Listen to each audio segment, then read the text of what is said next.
Welcome, everyone. Today is our Evidence-Based Coaching EBC Thought Leaders webinar, and we're excited to have Dr. Charlene Green-Farid with us. She's going to be presenting some fascinating research that she's been doing for a number of years. It's building on her original work and her dissertation that she continues to do with women of color. And the title of today's webinar is Coaching Inclusively, Providing Young Women of Color Leaders Access to Coaching. I'm really excited to have Dr. Green-Farid with us. She is faculty at the Fielding Graduate University. She's also an alum of Fielding multiple times over, and I'm sure she'll say a little bit more about that. And she's a prominent member of the Fielding community, and also a researcher, a writer, and a prominent faculty member. So we're really excited to have her here today. I'm going to turn it over to Dr. Green-Farid at this point, and she will say a little bit more about her work. I'll be back later, and just for those who may not know me, I'm Dr. Terry Hildebrandt. I'm the director of the Evidence-Based Coaching Program at Fielding. I'm also an alum of the program, as well as an alum of the doctoral program. So we're pleased to have all of you here today, and I'm turning it over now to Dr. Green-Farid. And you are on mute. If you could unmute yourself. There we go. Thank you so much. I want to just welcome everyone, and I'm so glad that you took time to just stop in. If you're just stopping in, or if you're here for the complete hour, I'm glad you were able to join us. I think I want to just start. Not much more to say about myself, except this work is life work for me, a passion. The work specifically is women's development. I'm passionate about making sure that women from every area, every sector, every ethnicity, every demographic, however I can reach women, especially those who may not have opportunities. And specifically, we're talking about coaching and leadership development tonight, but I'm very focused on access. And so you're going to see that word show up several times in the presentation. I'm going to share my screen. I think that, let's see, I think I just want to start there. Let's see, I should have had it up. Okay, Terry, I think I need a little bit of help here because I see, okay, I'm just doing sharing, right? Yeah, there we go. We're good, we see it. All right, yay. I don't know, Terry, do we usually have a minute to just let everyone introduce themselves who's on the call or calling in? I think given our timing, let's go ahead without the introductions. People will introduce themselves when they ask their questions. Okay, yeah. Well, specifically, I want to make sure that I acknowledge and give space for my colleagues who are on the call and who are on live and also on the call. So I'll do that in a minute. As you can see, the first slide here is just giving a introduction into the topic tonight, coaching inclusively, providing young women of color leaders access, there's that word, access to leadership coaching. The project was funded by Fielding's WING project, or Worldwide Network for Gender Empowerment, and also Fielding's Social Transformation Project. The community partner for this project is the Genesis Life Development Center for Women here in Atlanta. And I was the lead researcher, but by no means the only researcher on this project. I had a few actually, and my colleagues, this would not have been able to happen without them. So I want to talk a little bit more about that in a minute. This is just a little overview of the project. This particular area was, I say branch of the project of the work, started in 2018 as an action research project. And it initiated from a place where most research questions come from, you know, a desire to to learn about something, a vexing question, problem, connect more, and to better understand. As I said, I was the lead researcher, but I reached out to others who had the same curiosity and interest in understanding how access to cutting edge leadership development via training and coaching contributed to any changes in how young women of color leaders at the community level saw themselves as leaders.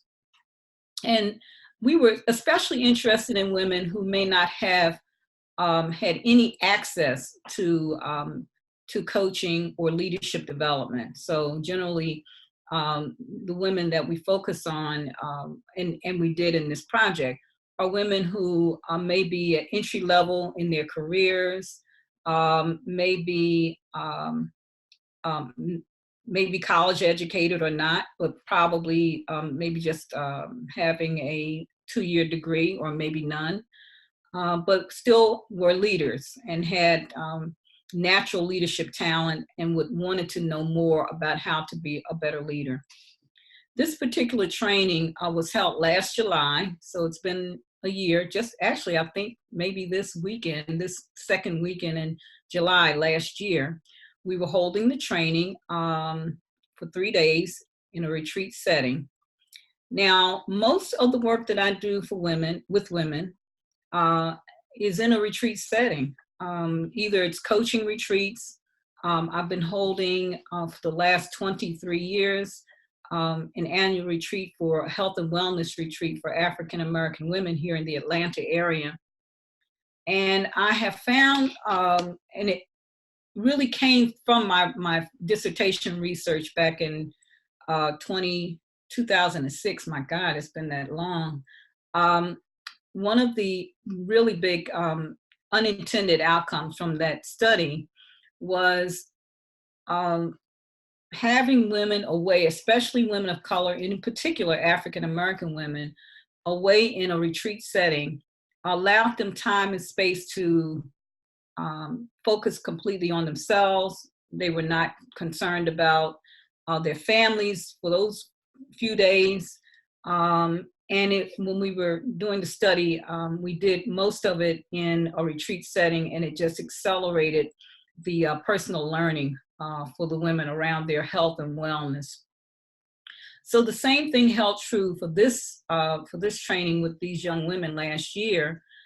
We held it in a beautiful retreat center outside of Atlanta for 3 days. The women, this particular location has several beautiful homes that you can rent all on a 3,500 acre ranch. And so the women in the study had their own home. And just the bonding that went on over the 3 days they were together was really, it just was a whole nother layer that, again, was unexpected. How they connected because they were in that same house. These women did not know each other. I'm going to introduce them in a minute. After the retreat, they received 6 sessions of follow-up coaching from the coaches and the leaders and the professionals who were a part of the study. Let's see. So here are the leaders. We initially had 5. One was not able to come at the last moment. We have Karen Perez from New Mexico, and we have Nancy. Well, this is Nancy. This is Karen. I don't know if you can see my pointer or not.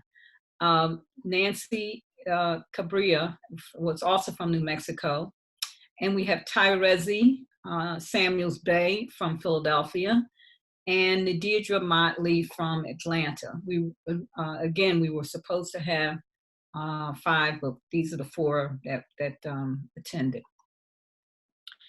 These 4 young women leaders were between the ages of 22 to 35 years of age. All of them worked either directly for a community-based nonprofit or volunteered at the community level. We were focused on young women who worked either in the community or were connected to a nonprofit in the community. So all of these women led community initiatives at the community level.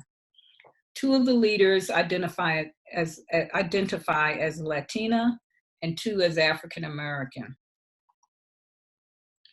And these are the leadership coaches slash facilitators slash saviors slash colleagues. This would not have happened the way it did without these folks. All of them, including the young women, but especially my colleagues. So Sierra Bill is an alum from our EBC program. Our own Dr. Diane Christian from the EBC faculty and also an HOD alum. And Wendy Hirsch, she's now she's a EBC alum. She was a student just finishing last year. Dr. Ann Lidwin is an HOD alum from the Fielding program. And then there's me, Dr. Charlene Green-Fareed. And we all bonded in a way I think it was totally unexpected. I want to take a moment here to just acknowledge any of the women who are on the call. I know Dr. Christian is. I don't know who else is on the call. So if you are, can you just unmute yourself for a moment and introduce yourself?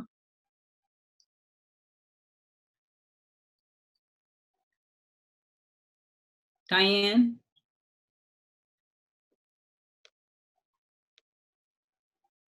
Diane, I can't hear you. Okay, all right.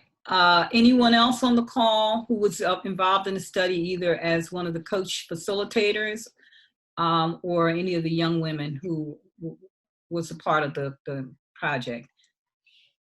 Hey, Charlene, I think it's because you have the PowerPoint up. No, we hear you, Diane. We see you. You're good. Go ahead. Okay. Go ahead and say hi. Hi. Okay. I don't see myself. I just see the picture of us. Okay. Yes, gratefully, Charlene thought I would be a person that could be helpful in this process. And I was grateful to have the opportunity to work with these amazing women and my colleagues. So it was an amazing experience. Yes. And we do have someone who's dialed in from a 610 area code. If you were one of the participants, please say hi. Yes, hello. This is Tyra Z from Mills Bay. I am on the line. Hi, Diane, Dr. Shar, and everyone. I'm calling in from Philadelphia. And yes, I was one of the women who participated. Charlotte, can you go back a slide just so we could? Yeah, I can. So Ty, she can't see herself because she's on the phone, but this, Right. You see my pointer? Yes. Okay, this is Ty right here, sitting next to Nadira. Ty in the black shirt. Great, thank you. Mm-hmm. Thanks for joining. Yeah, thanks, Ty. You're welcome. Anyone else on the call? Okay, well, I'm going to move forward, and if maybe I'll check back in a little later. Okay, so this was a research question, and again, I've had an interest in this whole idea of access and how it connects to social justice, actually. In my blog that Dr. Hildebrandt posted several weeks ago, I was talking about some work that came across from Daring to Lead. It's a report from 2016 and 2011 when it talks about, it surveyed over 3,000 nonprofit leaders and found that 82 or more % of the respondents were white. And also in Board Source 2015 Leading with Intent report on nonprofit boards, 89% of those respondents identified as white. And the reason why that caught my attention, as well as just some basic research I've done on the demographics of coaching and I think those of us who are coaches really understand very clearly that coaching is primarily a white profession, meaning that more folks who identify as white, I really hate using that term, but who identify as white are either coaches or clients.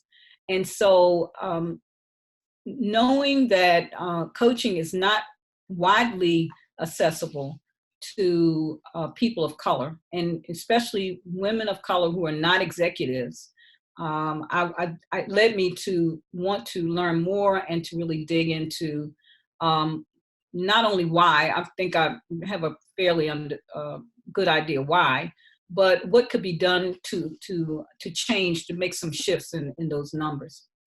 So one of the questions that came up was, how does access to quality, cutting edge leadership training and coaching for young women at the community level, young women of color, help transform how they see themselves as leaders?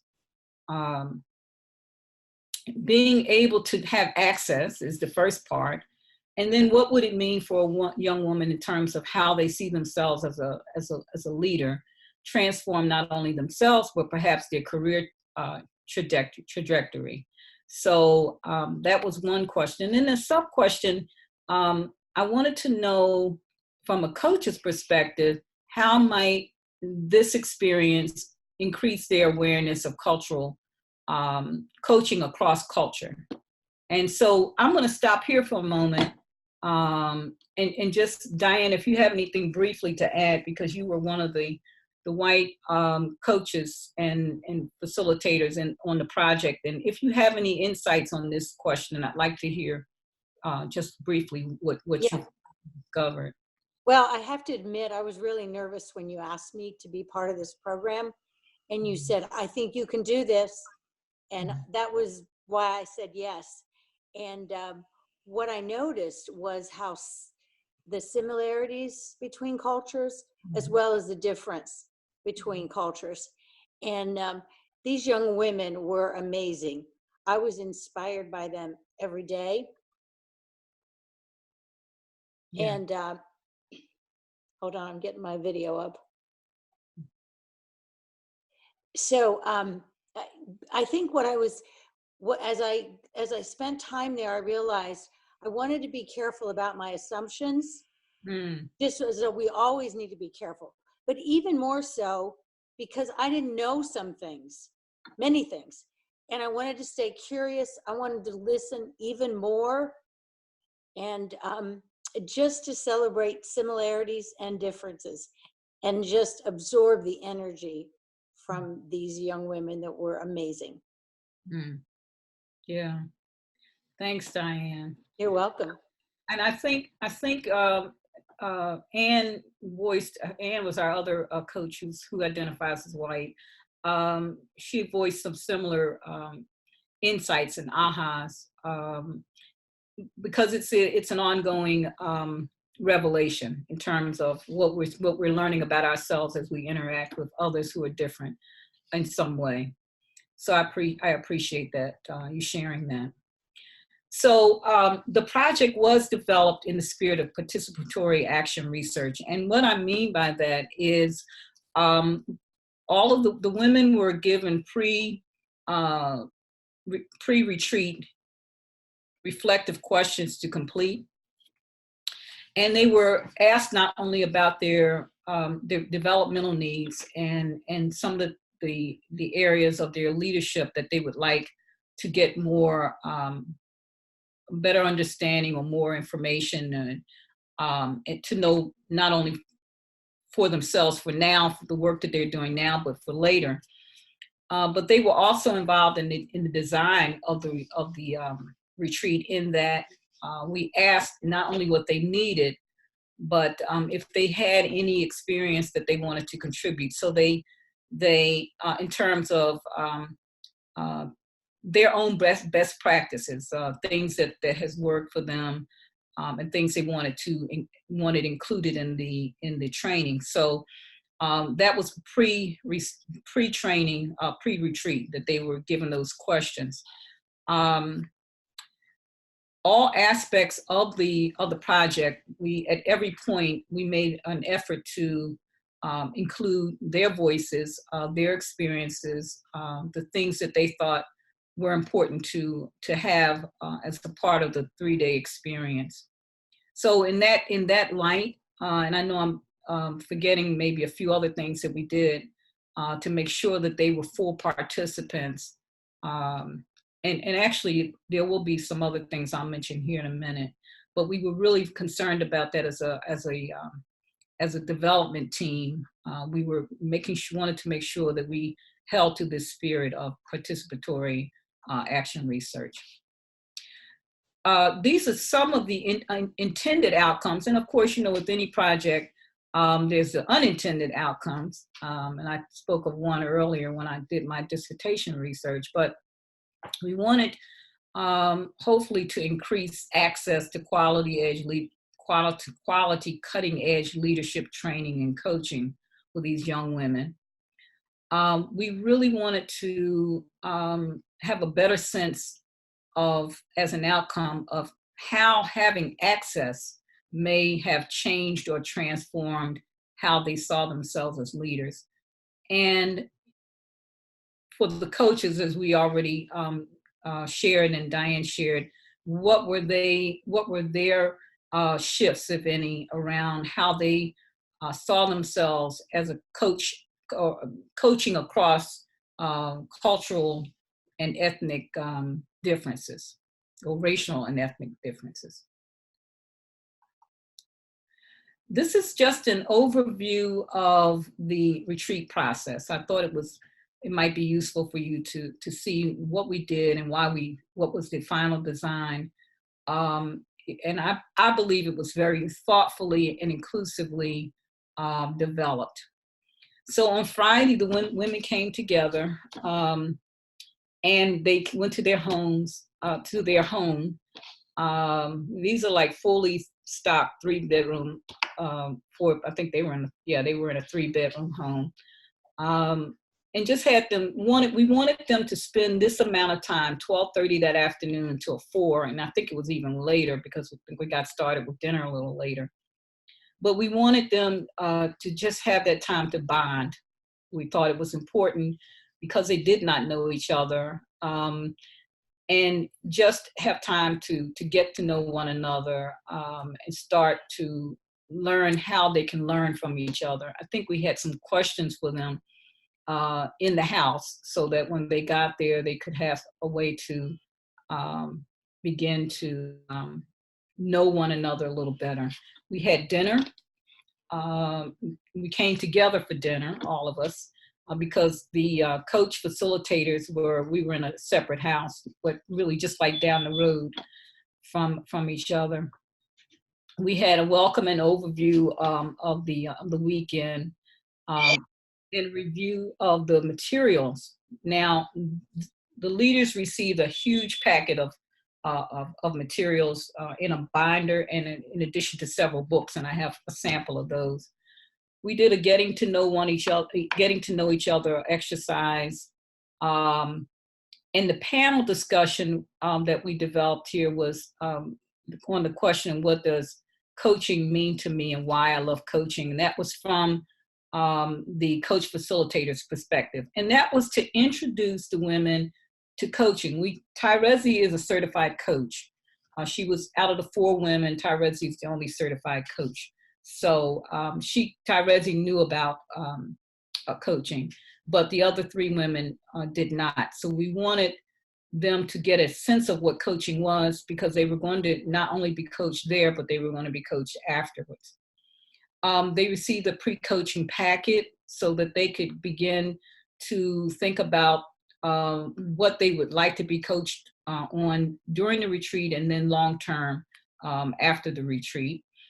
We left the room, and after we had the coach panel discussion, they got a chance to know all of us. I removed myself as a coach because there were only 4 participants, and because we were supposed to have 5, And so the other 4 coach facilitators were chosen by the women, young women, who they wanted to select it as their coach.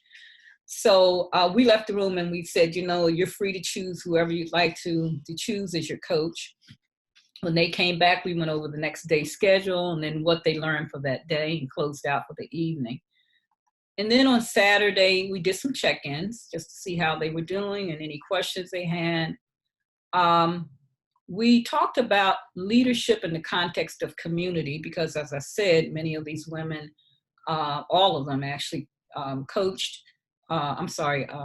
were leaders in nonprofits at the community level. So we wanted to introduce some models around coaching in the community. So we had a discussion about that. Diane did a fantastic job with Clifton Strengths Finder. In the reviews from the weekend, that was the highlight, or for the women. All of them said this was the highlight for them, was finding out a little bit more about their strengths and how to use them effectively. And Diane really did a masterful job with that.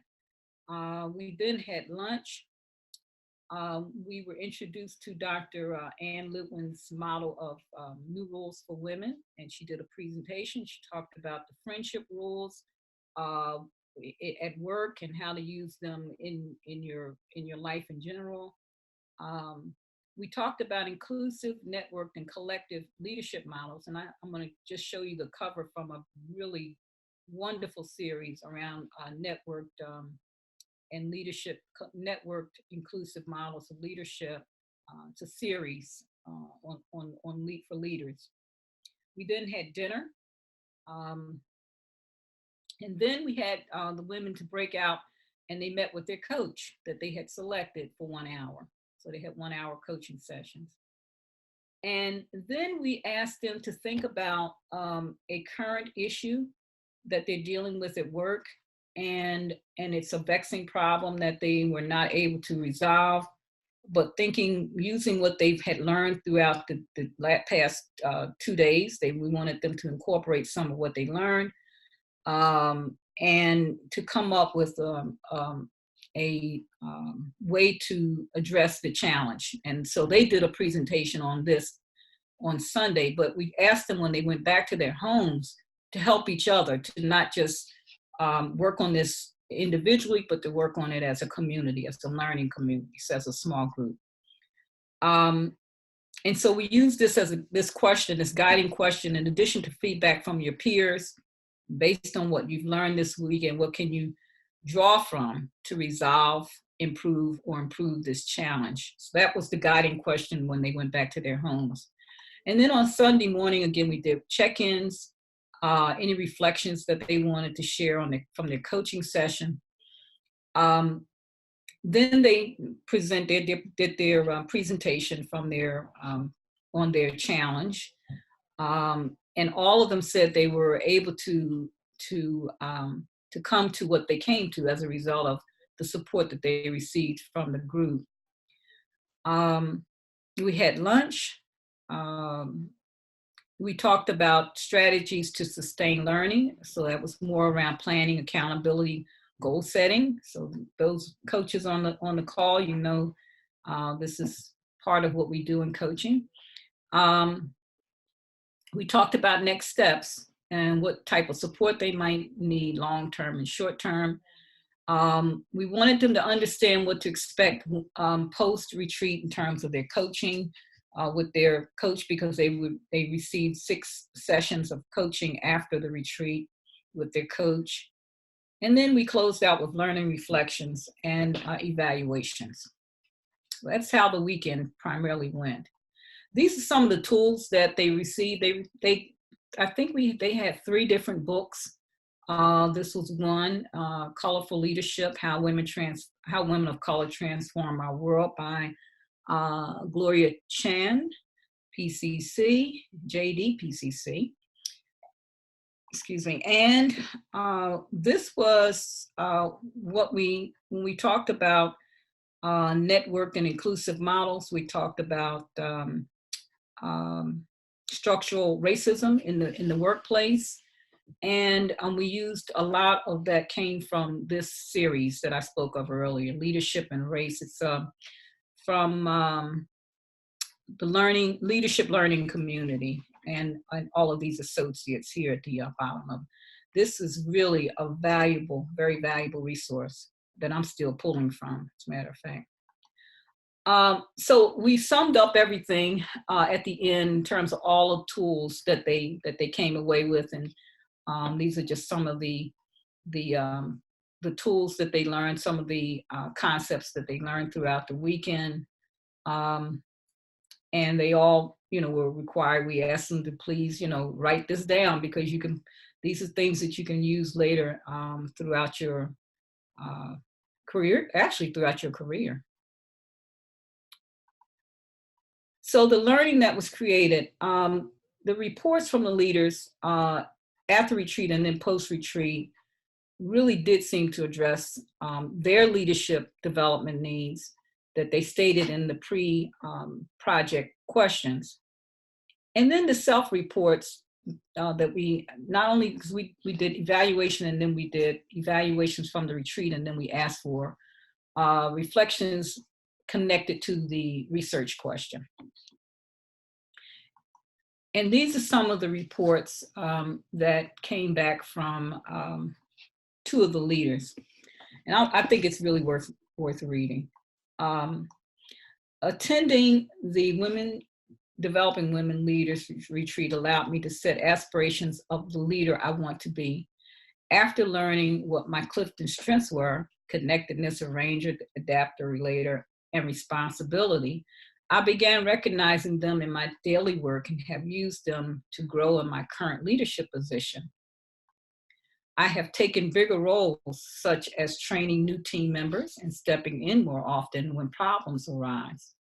These new experiences through these experiences, I realized my potential of being able to help others be leaders and how they can handle challenges. These same skills have helped me network outside my comfort zone. These new connections have allowed me to think critically about my current position on where I see myself in my future career. And that came from Nancy, our young woman leader in Mexico. And then the other is from our dear Ty, who is on the phone. Ty, I'm going to read since you are on the phone, if you don't mind. I now see myself as a confident and powerful leader who doesn't have to lead alone. My perception of a leader before was dictated by what others said a leader is supposed to look like, which is one person who does everything. At the retreat, I learned that a leader is not about one heroic person doing everything alone. It's really about a team of people who come together to make change in a positive way. I always considered myself a leader. However, attending the leadership retreat, I became aware that as a leader, I was doing things without asking for help and burning myself out when I had people who could help my business be a success. I also became more confident in myself after discovering my strengths. Since the retreat, I have been speaking with confidence, expressing myself more, and influencing others. After the retreat, I had ongoing coaching from Diane, my coach. During the retreat, one of my goals was to speak up more and have the confidence to lead the sisters group I have monthly. At the retreat, we were given books to help us on our journey, and the book I finally finished this year was Colorful Leadership, Divine Timing for me. It helped me with believing in myself more as a woman of color. The stories were so relatable. I now have the confidence that was within me all along. I believe in myself, and I'm finally starting my 16-week coaching class, September 22nd, 2019 until 2020, that consists of 16 different self-love activities to help women gain clarity, take action to reach their goals, move through challenges, heal, and become their better self. This has always been a goal of mine. Me and two other women of color are holding a leadership conference for leaders in our community. We are excited to collaborate and step into our leadership roles. And that, again, that's from Ty Samuels Bay, who's a certified coach. So in terms of future implications, a study that I think maybe a study that tracks these women, maybe others throughout the career span, and how it impacts early career leadership training and coaching, early career leadership training and coaching. Maybe replicate and expand this study or work into small and large nonprofits throughout the country to increase the number of young women of color leaders who may not have access to leadership coaching, and then to see what implications this type of work, when expanded, would have on the implications of coaching, especially around who gets coaching, who has access, and who does not have access to coaching. So I'm going to close with this quote: inspire someone today. That's what I know we all do as coaches. Probably everyone on the call, whether you're a coach or not. I'm just thankful that you were able to be here to hear a little bit about this work. I left quite a few things out, I think, but in the interest of time, just wanted to move through so I can have time for your questions. Thank you so much. All right, thank you so much, Dr. Green-Farid. And now's an opportunity for us to have a group dialogue. You're welcome to ask any question you'd like, and I would ask, though, that you unmute yourself and turn on your video just so we can make this more personal, like we were in each other's living room, so that we can talk about this important work. And so anyone like to kick us off with a question or even a comment about the research that you might want to share?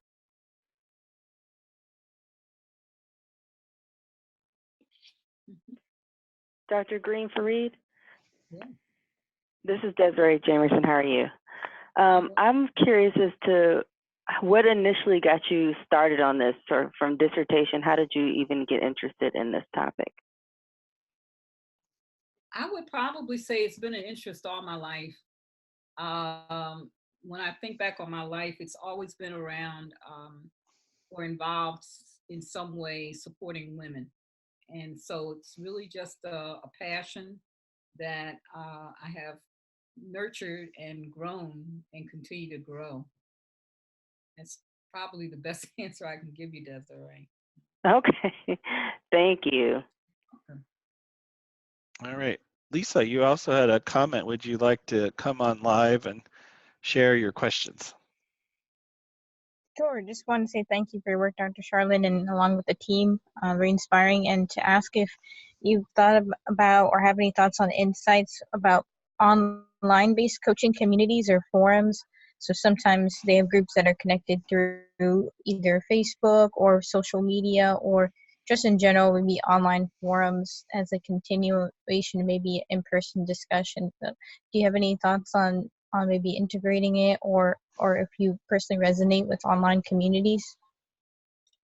That's a really good question. And I have not thought about doing this type of work online.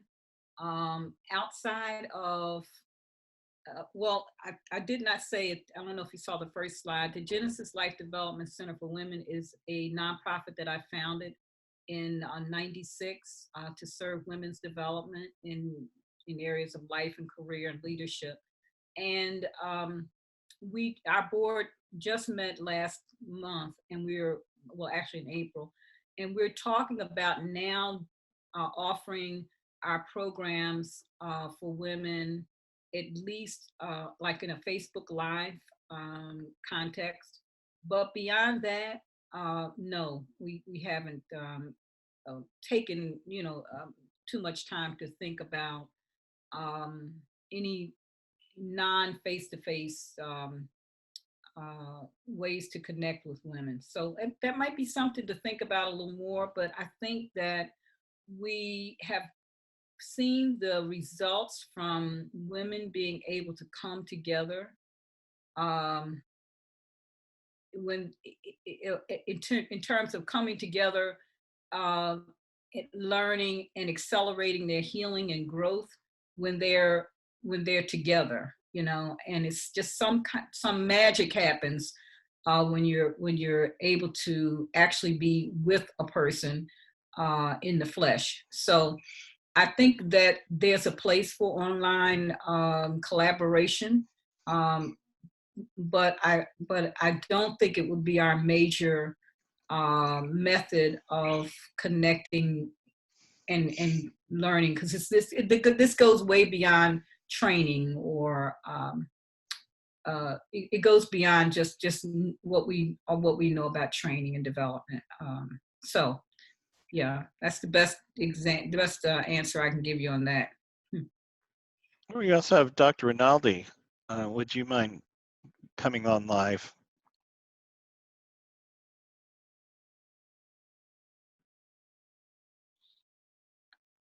I'm trying. Do We you hear see you. me?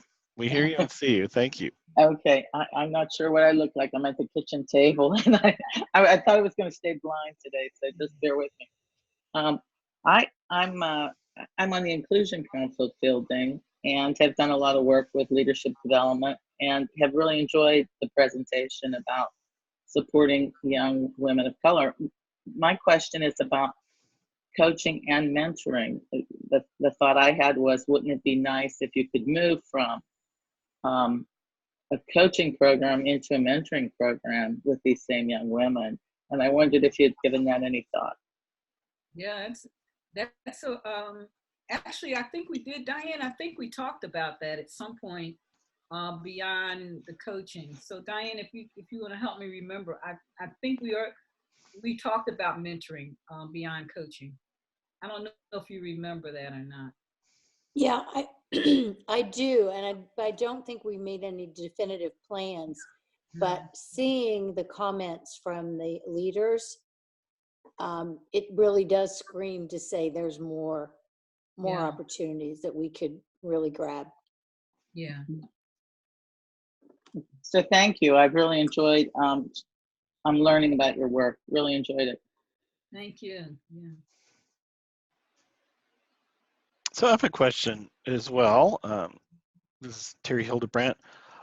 What do you think was the most meaningful for you in this particular project?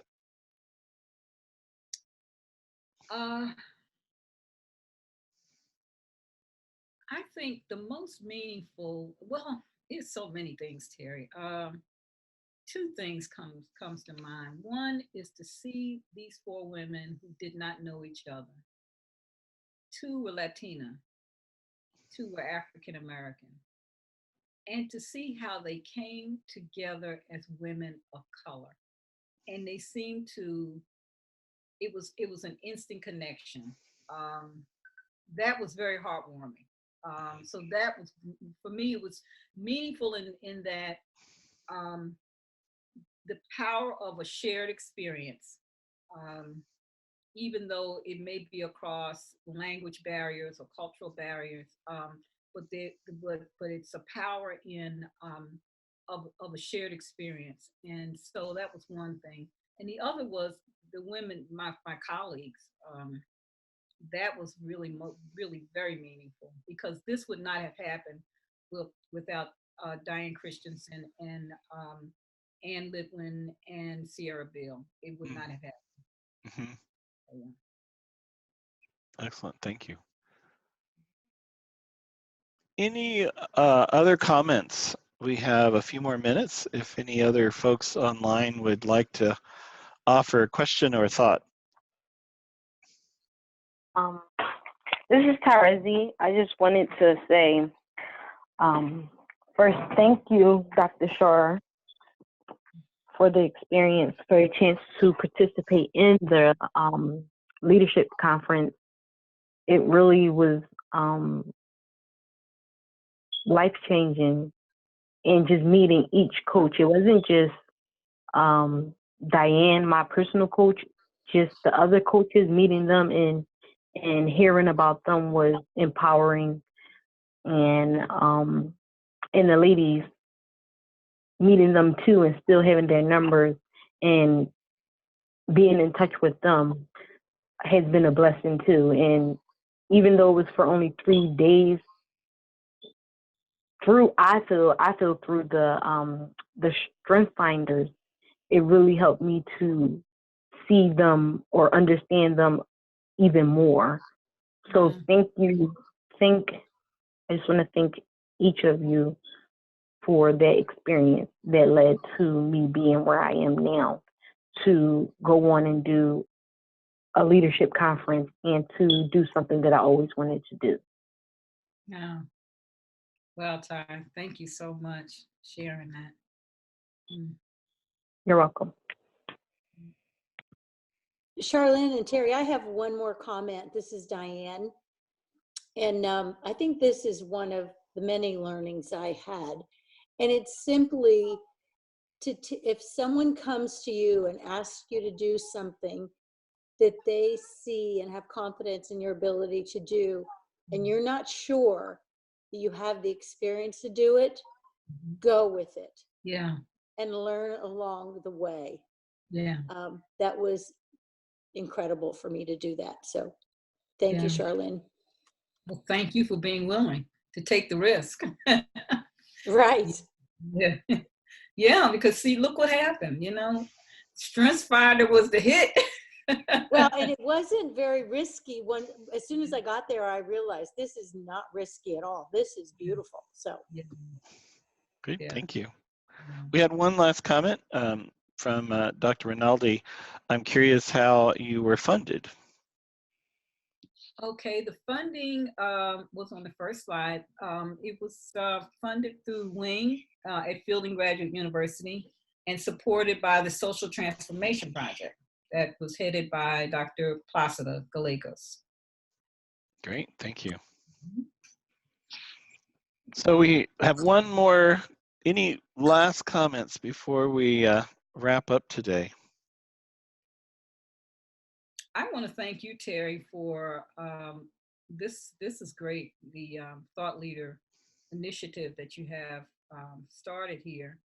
I'm learning a lot from the different presentations that have happened already. I think this is a wonderful idea. And I just want to commend you for getting this started. Great, well, thank you. It's a great segue to our next segment here just for a few minutes, but I also want to just, number one, congratulate you on this important work, and I'm extremely proud that you were able to share this with us today, and that Fielding is supporting and funding and promoting inclusion and diversity and access to coaching, which is so near and dear to all of our hearts at Fielding. So again, thank you for sharing your wisdom today, and I'm sure we'll hear from you again at another Thought Leaders webinar in the future. But and we of course will be posting this online for others to enjoy. So if any of your friends you think would benefit, please send them to Fielding's website. So again, thank you, Dr. Green-Farid. Thank you. So I also just want to make a few announcements for everyone to be aware of. This is a part of a larger series that Charlene was just mentioning, called the Evidence-Based Coaching Thought Leaders Series. And we also have a second series called the Evidence-Based Coaching Professional Series. These two webinars, we do one each month. So we have two webinars, one for thought leaders, one for professionals. And our focus is research and cutting edge thinking in the thought leaders. And of course, Dr. Green-Farid was able to share her research and her work today. And you'll be able to hear from other leaders at Fielding. Fielding is a global leader in coaching, research, and practice and education. So we have 48 and counting dissertations in Fielding, and many more on their way. So we want to showcase that work and share it with the world. We also want to talk about how coaching is transforming all professions. And in the past, and you can watch these on our website, we've looked at fields such as entrepreneurism, leadership, healthcare, and other major topics. And our next one is on July 24th. So 2 weeks from today, we'll be talking about the importance of coaching skills for organization development professionals. And we have 3 prominent experts in this field who are all fielding alumni. And we'll hear from Dee Dee Myers, Carl Hebenstreit, and Rachel Cosden. They will be talking about their work and how they've incorporated coaching into the field of OD. So please join us and let your friends know. This will be recorded as well and placed on our website. If you are interested in learning about our past webinars and future webinars, you can always go to our evidence-based coaching blog. We post them on that website. Along with that website, we have the coach.fielding.edu website, where you can watch all of our previous videos. You can access them here. You can also access and join the coaching community of practice. So if you have not yet joined, we encourage you to check out ccop.fielding.edu. Again, that's ccop.fielding.edu, and I'll take you to this website where you can learn about all the opportunities to continue to learn at Fielding, many of which are no cost and available to anyone who is passionate about coaching. We also will have opportunities for connection in person at our annual conference and in these online community called Basecamp. So you can join the Basecamp by filling out just a very short subscribe survey at the end of this website after you learn about our programs. And of course, we also offer coaching education. We have a year-long and an 8-month program called the Evidence-Based Coaching Certificate Program if you're looking for an ICF credential. And we also are one of the very few universities in the world that offers a concentration in coaching at the doctoral level. And I noticed 2 of our doctoral students are on the call today. You can not only study coaching at the doctoral level, you can pursue research in coaching at Fielding in 5 different doctoral degrees, including human development, organizational development and change, media psychology, and educational leadership. These are just a few of the opportunities you have to integrate coaching into any number of fields. So we hope you will join the community of practice. There's no charge to join, and consider participating in these webinars in the future. So thank you all for attending, and we would like to sign off at this point. And again, thanks to Dr. Green-Farid for sharing her research today. And we hope to see you at our next webinar coming up. Thank you.